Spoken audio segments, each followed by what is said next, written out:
Shalom, peuple de Dieu.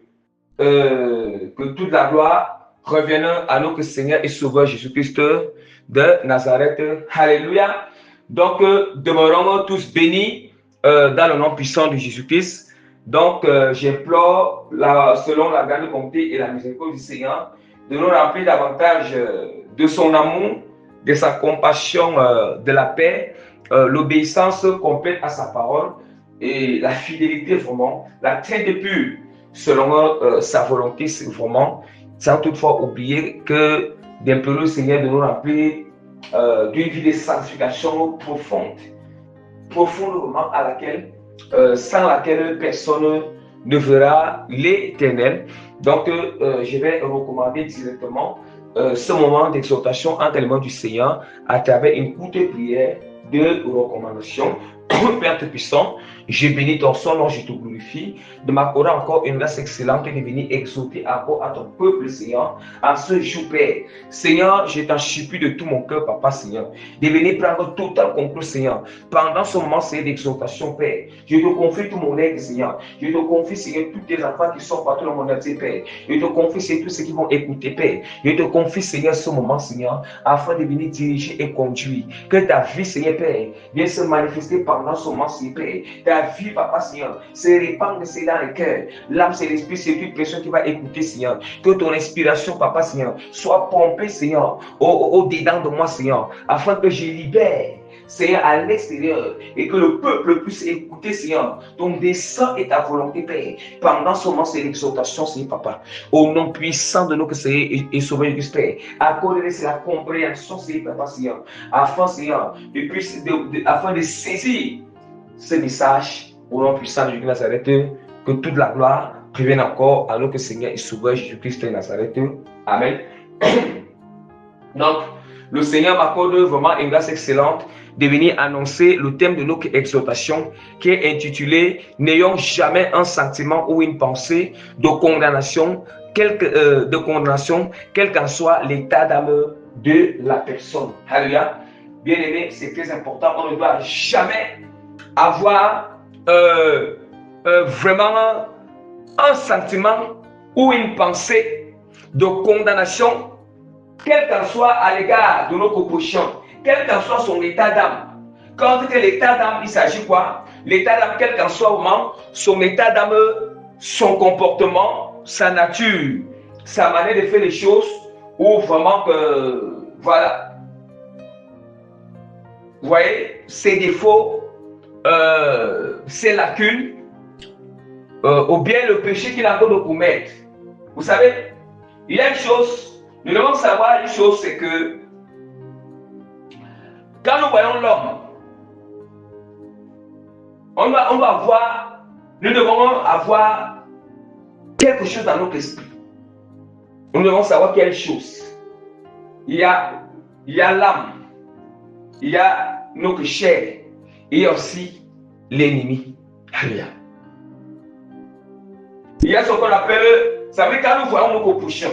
Quand nous voyons nos prochains, nous allons voir que soit c'est la chair qui va agir sur nos prochains, soit c'est l'ennemi qui va agir sur nos prochains, soit c'est l'esprit de Dieu qui va agir, soit on doit aussi regarder l'âme.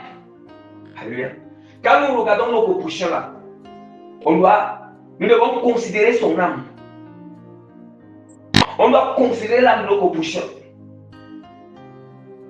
Quand on marche, même si on rencontre n'importe qui, nous voyons comment quelqu'un peut faire n'importe quoi. On a rencontré, même si la personne dans quelle apparence. Ça veut dire que son âme qui est dans son corps, nous devons avoir de l'estime pour son âme. Nous devons aimer son âme. Même si on dit que c'est le plus pire des méchants, on doit avoir l'amour pour son âme. Ne nous fions pas à nos corps physiques de la personne. Ne nous fions pas à l'apparence de la personne.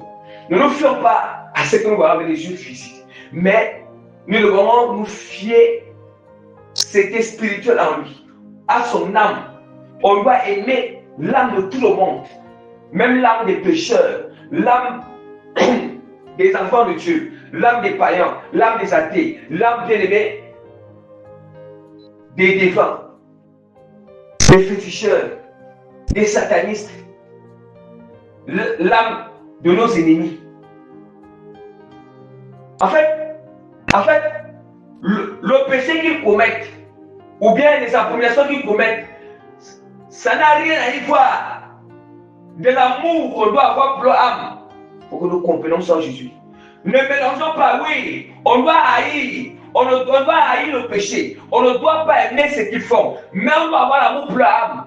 Mais certaines personnes, ils mélangent, ils prennent maintenant le péché qu'ils font et commencent à aller haïr avec leur âme. Vous voyez, ça c'est le piège. C'est le piège dans lequel vraiment aussi les chrétiens tombent. Voici, je vois comment mon prochain. Je vois comment mon prochain vraiment est en train de faire. Je prends par exemple. Oui, voici, je vois comment une personne, on vient de dire que là, il vient de tuer une personne là, on vient d'attraper. On vient vraiment d'attraper, bien ce meurtrier-là, qui vient de tuer une personne là, on vient de l'attraper maintenant. Vous savez, allez là, il y a un sentiment d'amertume sur les gens, un sentiment de colère sur les gens. Or, ce sentiment d'amertume, cette colère et cette vengeance qui est là, ça les amène à l'arrêter une fois, à le tuer une fois. Or, ce n'est pas ça que Dieu nous demande. Ce sentiment plus, ça veut dire que Dieu nous amène, ça veut dire que là, on ne doit pas aimer l'acte qu'il a fait. Alors, oui, les gens vont se fâcher, ça va nous déranger, ça va nous rendre tristes. On ne sera pas content du fait qu'il a versé le sang. Il a commis un meurtre. Mais on doit se rassurer. On doit se rassurer que l'amour doit être dans notre cœur pour son âme. L'âme de ce meurtrier qui veut de tuer la personne. Ah oui. C'est ça. L'amour doit être en nous. Parce que même lorsqu'il a commis ce meurtre, celui qui vient de commettre ce meurtre, le Seigneur a l'amour pour lui. C'est que Dieu veut qu'il se répande. Oui. Le Seigneur veut que la personne se répande. Dieu ne veut pas que la personne meure. Il faut qu'il se répande.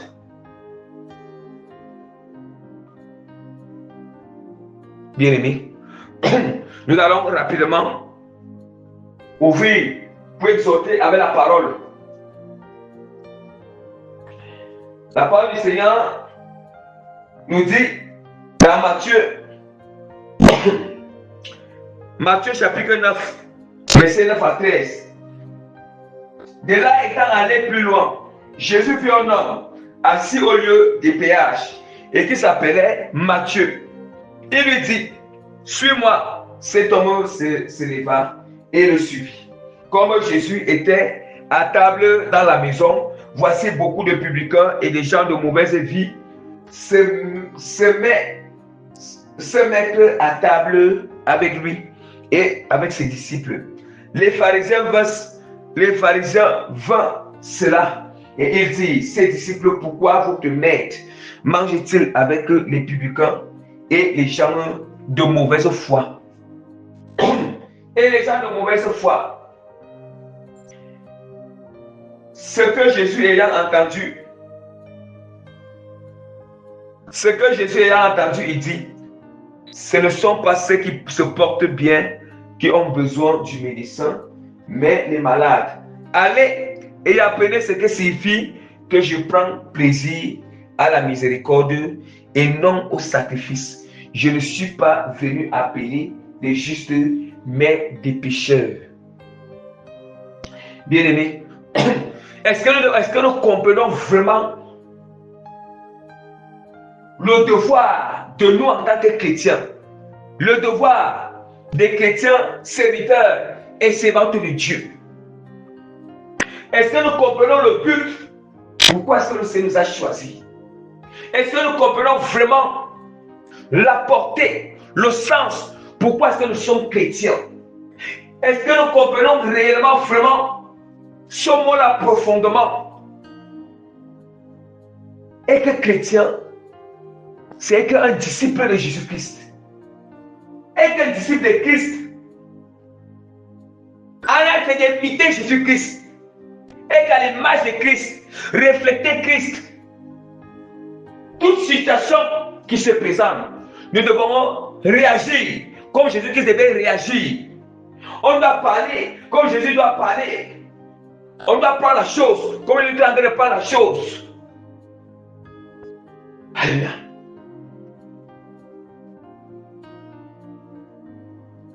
Bien-aimés, écoutons très bien.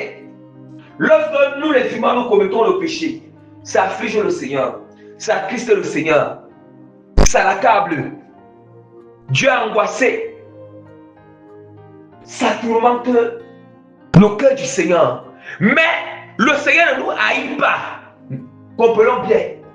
Le Seigneur, ça veut dire qu'il contrôle ses sentiments d'angoisse. Il contrôle ses sentiments d'accablement et de tristesse par rapport à nos rébellions, par rapport au péché de l'humanité, par rapport. Si Dieu ne contrôlait pas ses sentiments, il ne contrôlait pas sa tristesse, il ne contrôlait pas.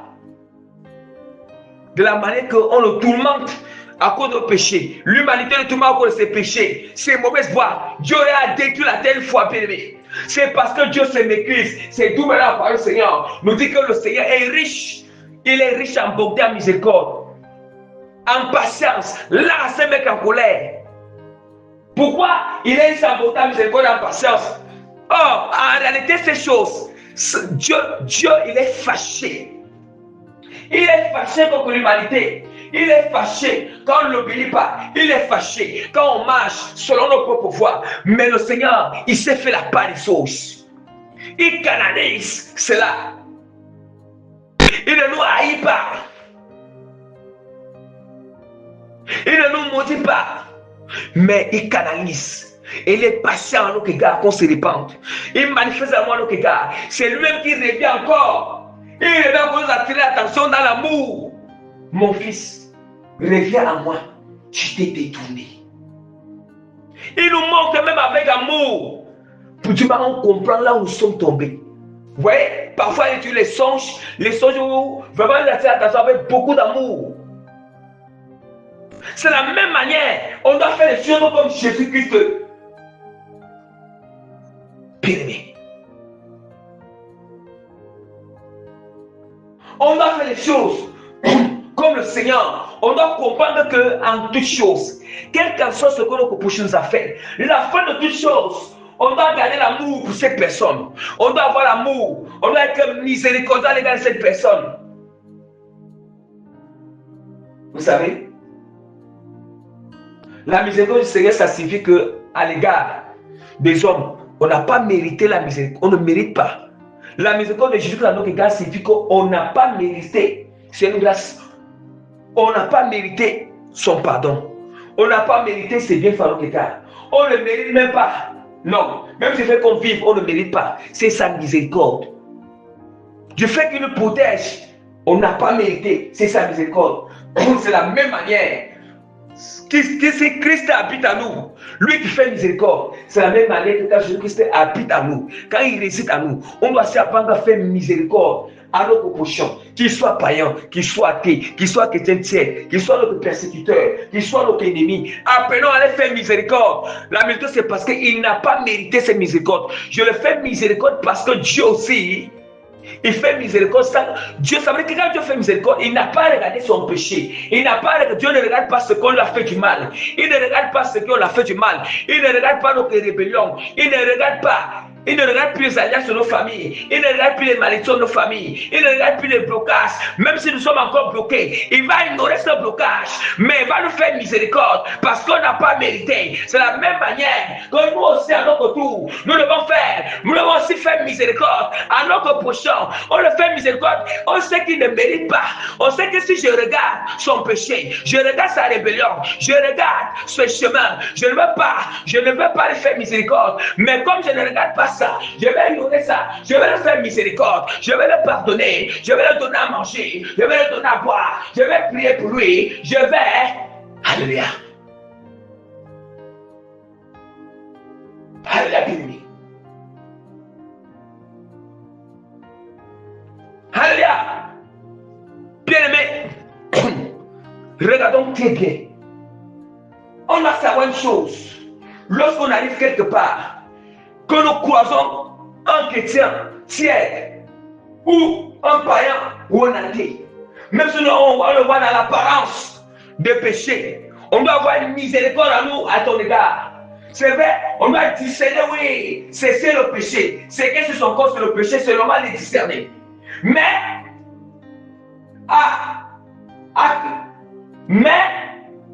cette discernement doit être accompagné avec une grande compassion dans notre cœur à l'égard de ces personnes.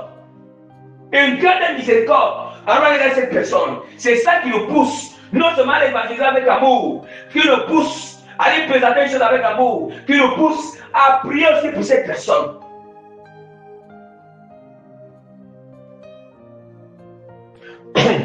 À prier pour cette personne. Bien aimé, vous savez, parfois certaines personnes, ils partent dans les bois de nuit pour aller évangéliser. En réalité, ils ne partent pas parce qu'ils veulent se voir, parce qu'ils brûlent d'amour pour ces personnes. Parce qu'il y a une très grande compassion. C'est même que entre là, il y a même les pays là, les lesbiennes pour aller évangéliser. Ce n'est pas parce qu'ils sont remplis de compassion. Ils brûlent d'amour. Or, si les gens voient cette personne parmi eux là-bas, vont penser qu'il est un pays. Il est comme ça, on va commencer à le juger. Non. C'est parce que là, il brûle vraiment d'amour. Il a tellement une compassion du Seigneur pour eux. Il a l'ancré là où ils sont. C'est comme ça. Et quand il est entré là-bas, il n'est pas parti avec un sentiment de les condamner, non. Mais de les parler avec beaucoup d'amour et beaucoup de sagesse. Oui. Même s'il faut qu'il va mentionner le mot de l'enfer, il ne va pas mentionner ça comme si il est condamné, non.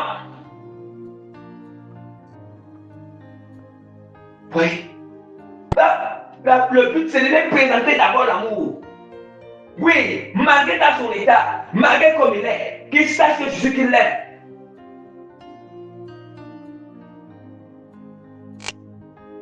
Jésus qu'il l'aime, mais il veut le délivrer. Il veut le délivrer. Il veut le sauver. Il veut le sauver. Nous devons faire attention. La parole du Seigneur est très claire. La parole du Seigneur est très claire. Jésus-Christ dit qu'il n'est pas venu.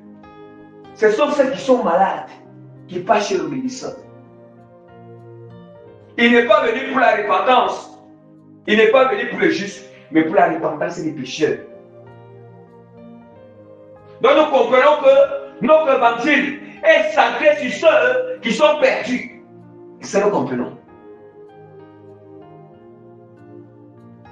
Notre évangile, on doit même rechercher même, c'est même ceux qui sont plus perdus là. Mais si nous encore, c'est nous qui les jugeons encore.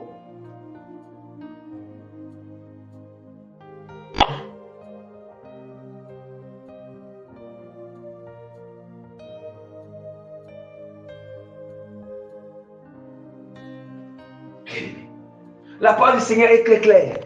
Matthieu chapitre 12. En ce temps-là, Jésus traversa des champs de blé un jour de sabbat et ses disciples qui avaient faim s'est mis à arracher des épis et à manger. Les pharisiens, voyant cela, lui dirent: voici tes disciples font ce qu'il n'est pas permis de faire pendant le sabbat. Mais Jésus leur répondit: n'avez-vous pas lu ce que fit David lorsqu'il eut faim, lui et ceux qui étaient avec lui, comme il entra dans la maison de Dieu et mangea des pains et des propositions qui ne lui étaient pas permis de manger, non plus qu'à ceux qui étaient avec lui, qui étaient réservés aux sacrificateurs seuls. Ou n'avez-vous pas lu dans la loi que le jour du sabbat, les sacrificateurs violent le sabbat dans le temple sans se rendre compte? Et Jésus qui ne s'est pas encore achevé, il pas encore achevé la fin. Si vous saviez ce que signifie je prends plaisir à la miséricorde et non au sacrifice, vous n'aurez pas condamné des innocents, car le Fils de l'homme est maître du sabbat. Est-ce que nous comprenons ce que Jésus veut nous faire savoir? Ici, on va nous faire savoir que David, nous nous souvenons, là où quand Saül poursuivait David et David était allé, là il y avait le sacrificateur. Le sacrificateur vraiment, il était parti lui demander du pain. Or, le pain de proposition n'était que spécialisé pour les sacrificateurs. Mais il a donné ça à David. Il avait donné ce pain à David. Or, dans la loi, c'était interdit. Mais il a donné ça à David. David se retrouvait dans quelle circonstance? C'était une circonstance où vraiment, une circonstance où vraiment, il n'y avait vraiment pas le choix. Il n'y avait pas le choix à comparer avec ces personnes. Et il avait faim, il n'avait pas à manger. Maintenant, le sacrificateur était obligé de prendre le pain maintenant de proposition et les donner. Le pain qui n'était que spécialisé pour les sacrificateurs. Vous voyez qu'à ce moment-là, il a agi contre la volonté du Seigneur. Mais c'était d'une manière involontaire. C'était une circonstance où il ne savait quoi faire. Mais Dieu va nous montrer comment, de la même manière, il dit que le jour du sabbat, c'était interdit que quelqu'un ne peut pas entrer dans le champ, mais les disciples étaient entrés dans le champ pour cueillir un peu les épis de blé. Voilà, quelques épis de blé. D'où maintenant les pharisiens commencent à dire que les disciples de Jésus apôtres font ce qui est interdit. Maintenant, parce qu'ils étaient dans une circonstance où vraiment, une circonstance, ils n'avaient pas le choix. Vous voyez, ils n'avaient pas eu le choix. Mais le Seigneur nous enseigne quoi? Le Seigneur nous enseigne que là, nous sommes là. Or, il dit encore, et puis il dit encore que n'avez-vous pas entendu que le jour du sabbat, les sacrificateurs violent la loi dans le temple? C'est pour dire quoi? C'est pour dire que nous-mêmes, là, nous-mêmes qui prêchons la Sainte Doctrine, on doit savoir que nous devons aussi comparer parce que nous aussi, nous devons savoir que il peut arriver que oui, quelqu'un a désobéi au Seigneur d'une manière volontaire. Il n'a pas vraiment, la personne n'a vraiment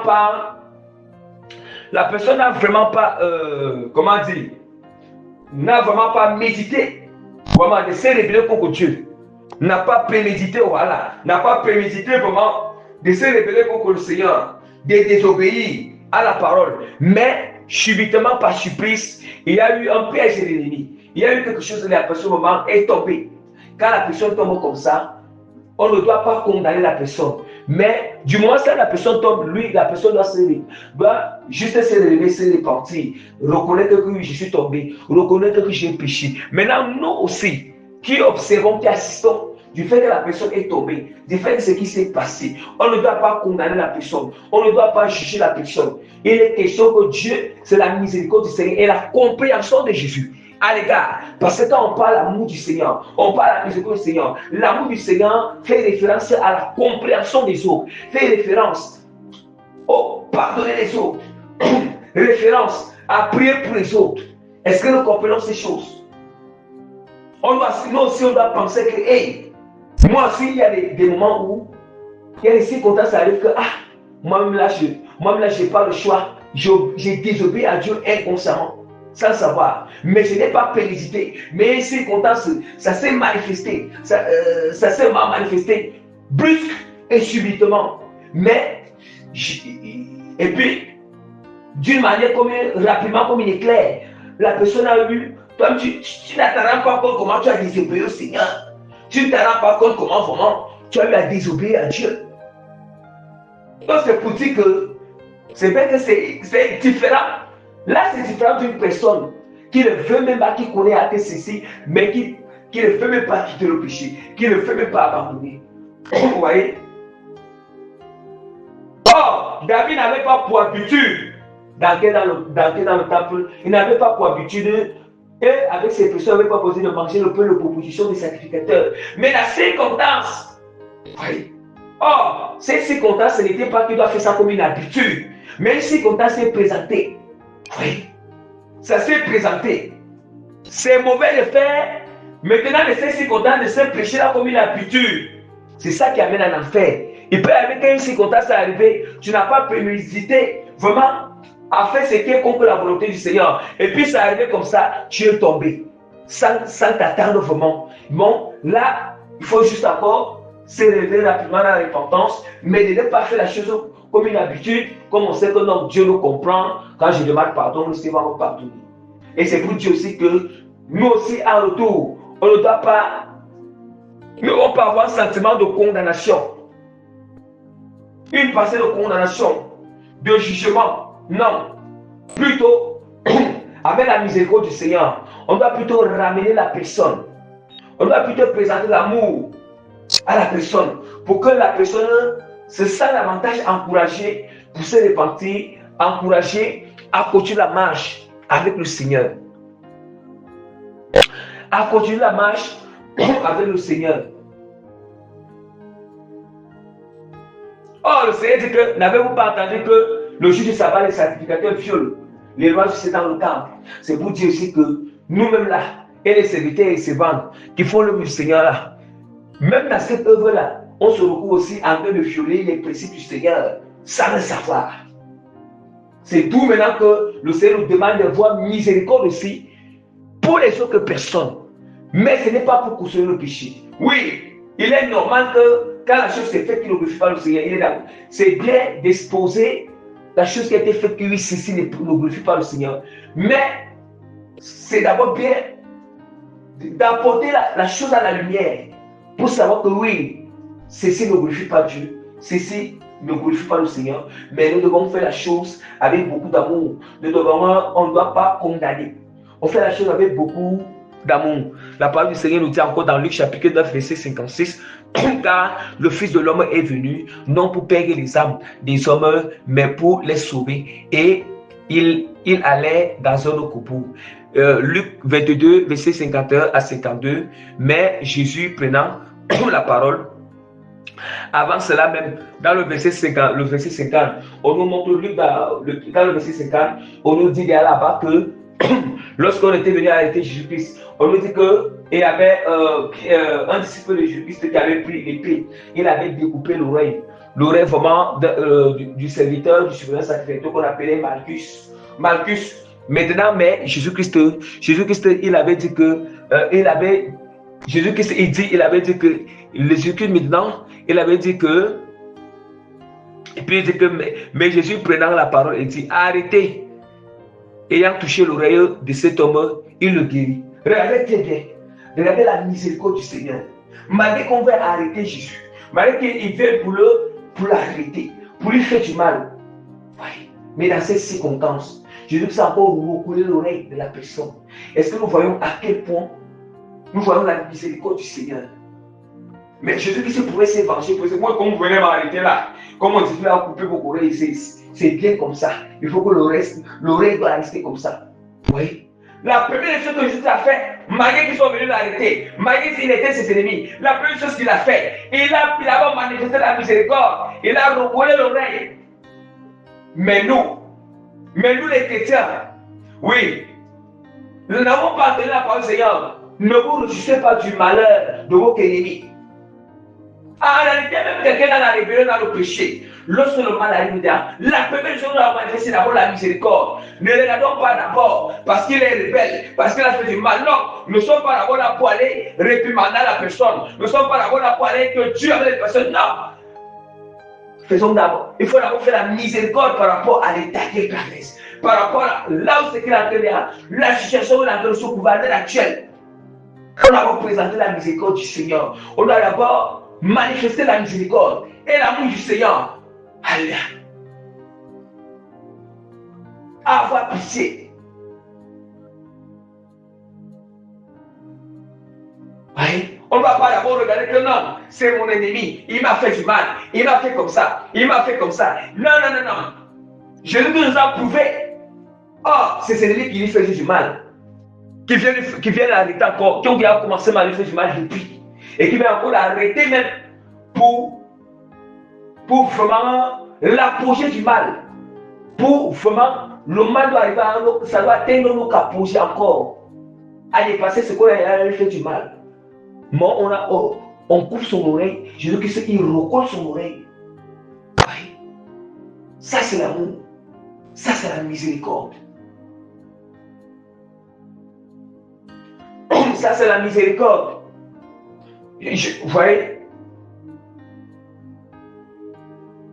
je vois comment quelque chose arrive à certaines personnes et tout comme ça, ou comme ça. Ou bien comme je connais la vie de la personne, la première chose que je vais commencer à faire, je vais commencer seulement à dire que quand on dit comme ça, quand on dit comme ça, quand on fait comme non. La première chose d'abord, c'est d'avoir un peu la miséricorde pour ces personnes. C'est ça qu'on appelle la miséricorde. Voilà. Dieu prend plaisir à la miséricorde. Et il prend plaisir à la miséricorde. C'est d'abord avoir pitié de la personne. C'est d'abord avoir pitié de la personne. C'est ça que le Seigneur Jésus-Christ vraiment nous enseigne. Avoir pitié vraiment de la personne. Nous voyons comment le Seigneur nous enseigne. Il dit qu'il ne prend pas plaisir au sacrifice. Il ne prend pas plaisir au sacrifice. Mais le Seigneur, il prend plaisir à la miséricorde, l'amour, la compassion. L'amour et la compassion. Nous devons savoir une chose. Nous devons savoir une chose que la chose qui est que le sang dans notre cœur, c'est l'amour, la compassion et la miséricorde à l'égard de nos compositions. Même si c'est que oui, nous sommes fâchés de nos compositions, même si c'est qu'il nous a offensés, il nous a attristés, il a accablé notre cœur, même si c'est qu'il a fait que notre cœur soit dans un état d'amertume. Je vous assure, la seule chose qu'on doit combattre, on ne doit pas combattre, en fait, on ne doit pas laisser que la haine, on ne doit pas laisser que la haine doit le vaincre, mais plutôt on ne doit pas combattre, on doit laisser que l'amour, parce qu'il y a souvent des choses, il y a souvent des choses qui se présentent. Soit on combat pour que l'amour s'installe en nous, à l'égard de la personne, soit on se laisse vaincre par la haine. Oui, soit on va se venger, soit on va laisser que l'amour s'installe en nous à l'égard de la situation qui est devant nous. Bon, on a un choix. Si j'accepte l'amour, je vais combattre. En combattant, l'amour va s'installer. La miséricorde va s'installer à l'égard de ces derniers ou à l'égard de ces derniers. Bien-aimé, c'est ça qui est chrétien. Et que chrétien, c'est qu'on va souffrir pour Christ. Et que chrétien, on va souffrir émotionnellement. On va souffrir dans notre âme. On va souffrir dans notre cœur à cause des offenses, à cause des persécutions, à cause des attaques, à cause des injures, à cause de ces choses. On doit nous devons avoir l'aspect de Christ, la même manière qu'il a l'aspect à l'égard de l'humanité. À l'égard de l'humanité. Nous sommes là, nous sommes les ambassadeurs. Les ambassadeurs de Jésus sur la terre. Or, un ambassadeur, c'est celui qui a une lettre de créancier. Une lettre de créance. Une lettre de créance du président. Or, Jésus qui est comme le roi des rois, qui est comme le président. C'est lui. Or, notre lettre de créancier, c'est le Saint-Esprit. La lettre de créancier, c'est ça qui fait que c'est ça qui prouve qu'on représente. Nous représentons le président, nous représentons le pays, nous représentons la patrie. L'ambassadeur représente la patrie à l'extérieur, à l'étranger. Or, le Seigneur nous a dit que nous sommes pèlerins sur la terre, nous sommes étrangers sur la terre. Donc, c'est ça qui fait que nous sommes les ambassadeurs de Christ sur la terre. Et ce qui confirme ce qui confirme l'ambassade du royaume de Dieu sur la terre, c'est le Saint-Esprit qui est le créancier. Il est cette lettre de créance. Or, dans la lettre de créance, il y a, dans cette lettre bien-aimée, il y a tout du président à l'intérieur. Donc, c'est très important. Quand on dit que nous sommes chrétiens, est-ce que nous comprenons la portée, ce que le Seigneur dit que celui qui ne renonce pas à sa propre vie ne peut pas vivre, il ne peut pas le suivre, il ne peut pas être son disciple. Celui qui ne porte pas la croix ne peut pas être son disciple. Celui qui ne renonce pas à ce qu'il possède, il ne peut pas être son disciple. C'est parce que, bien aimé, on doit renoncer à moi. Renonçons au moi. On doit renoncer à tout ce qui est amertume, tout ce qui est ténèbres, tout ce qui est péché, tout. On doit supporter. On doit payer le prix pour manifester la lumière de Christ sur la terre. Pour manifester le comportement, quelle que soit la situation. Le prix à payer Même s'il faut que, bien aimé, on se laisse gagner. On se laisse, on perd pour gagner. Même si, oui, même s'il faut que dans cette situation, bien aimé, dans cette situation, bien aimé, nous, étant innocents, on se rend plutôt coupable pour manifester la lumière du Seigneur, on doit le faire. Ça veut dire que notre but final, notre objectif est de présenter l'image du Christ. Ce n'est plus présenter nos caractères. On doit combattre nos caractères. On doit canaliser notre chair à cause de Christ, à cause du royaume, à cause, oui, parce que je suis un ambassadeur de Christ sur la terre. Sinon, voilà. Exactement.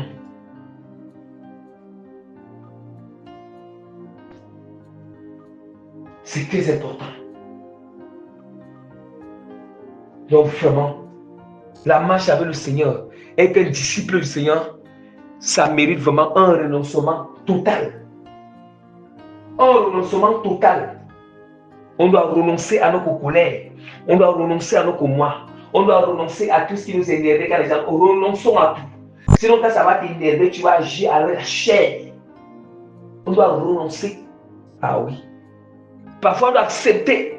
On doit souffrir l'injustice des gens. On doit souffrir l'injustice qu'on nous fait. Souffrir veut dire quoi? Souffrir l'injustice qu'on a en train de te faire. Tu n'as rien fait, mon t'accuse. Souffre, bien. Ne faites pas. C'est une mauvaise manière où les gens, ils veulent dégager ce qui est dans son cœur. Non, ils veulent se justifier et commencent à parler pour parler parce que non, non, non. Ou les choses que nous voyons à Internet aujourd'hui, où les chrétiens se lancent les balles. Pourquoi donc on ne peut pas souffrir l'injustice si les autres les lancent les balles? Ils doivent rester souffrir cette injustice dans le secret. Et le Seigneur, il rendra. Dieu vraiment lui-même, il dit que dans le secret maintenant, c'est lui qui va nous rendre vraiment cela. C'est comme ça. Qui va nous faire justice.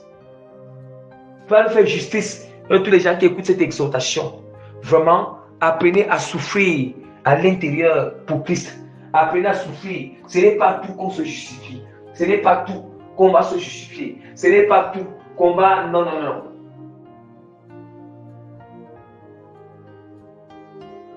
C'est ça. C'est aussi ça, nous, les enfants du Seigneur. Quand quelqu'un, tu sais que ici là, si j'essaie de me défendre, l'atmosphère que je suis là, je vais agir dans la chair. Bien aimé. Ne te défends pas. Ne te justifie pas. Si je sais que ici là, dans l'atmosphère qui est dans mon cœur là, la manière que mon corps bouillonne là, l'état où mon corps se couvre là, si je me justifie là, non seulement je me justifie, mais je vais mélanger avec la chair. Bien aimé, restez tranquille. Il faut souffrir à l'intérieur. Et Dieu te rendra. Et oui. Le Seigneur te rendra, c'est ça la marche. C'est ça la marche chrétienne. La marche chrétienne, c'est pour souffrir pour Christ. Ce n'est plus prévu pour nous. On ne vit plus pour nous. On ne vit plus pour nous. On doit savoir qu'il y aura des moments où on va souffrir dans le cœur pour Christ. On sera blessé dans le cœur à cause de Christ, à cause de sa fidélité. Écorché dans le cœur, flagellé dans le cœur.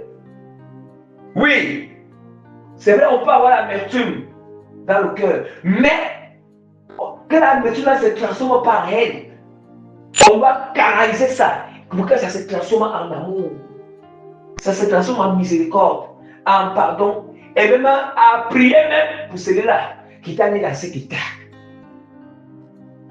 C'est d'où maintenant vous voyez qu'il y a des gens qui prennent souvent des résolutions. Il y a des gens qui prennent des décisions, qui prennent des résolutions. Les gens, vraiment, parfois Dieu établit des relations parce que l'autre a essayé de faire à l'autre ce qui l'offense, ce qui ne s'attend pas. Et puis maintenant, l'autre là, sans même que Dieu a brisé ces relations, l'autre là, il va prendre ses pieds et partir. Comme s'il est conscient. Comme si lui n'a pas les défauts. Comme si lui ne fait pas les choses qui offensent les autres. Ça, c'est le manque d'amour. C'est le manque d'amour. Hein? L'amour, c'est se supporter. Supporter en attendant que, supporter et prier pour le caractère de l'homme, en attendant que le Seigneur va faire grâce de le briser. C'est que nous sommes déjà les chrétiens, si nous ne supportons pas les autres, nous ne supportons pas les caractères des autres, bien que ça m'énerve, bien que parfois ça m'énerve, je suis fâché, ça me donne amertume, oui, je dois supporter, je dois surmonter, je dois aussi prier pour lui. S'il faut que je l'attire l'attention, je l'attire l'attention avec amour.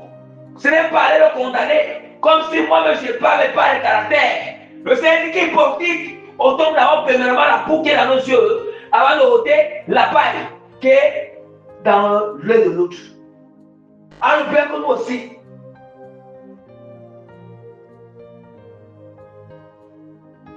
Donc vraiment, voilà l'exhortation de ce jour, que toute la gloire revienne à notre Seigneur et Sauveur, Jésus-Christ de Nazareth, par la grâce du Seigneur. Je mets le sceau du Saint-Esprit sur cette exhortation.